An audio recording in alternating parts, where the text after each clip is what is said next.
இந்த இடம் பார்த்திங்கன்னா ஊட்டியில் இருக்குங்க. இந்த இடம் பார்த்திங்கன்னா 10 ஏக்கர் கொண்ட ஒரு டீ எஸ்டேட், ஒரு மினி வாட்டர் ஃபால்ஸுடன் கூடிய இருக்கிறது.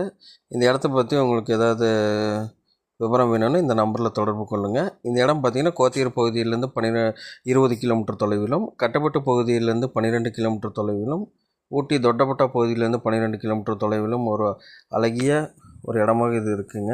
இது யாருக்காவது விருப்பம் உள்ளவர்கள், இந்த இடத்தை வாங்க வேண்டும் நினைக்கிறவர்கள் இந்த மற்ற விவரங்களை அறிந்து கொள்ள இந்த நம்பரில் தொடர்பு கொண்டு உங்களுக்கு தேவையான தகவல்களை பெற்றுக்கொள்ளும்படி கேட்கிறேன்.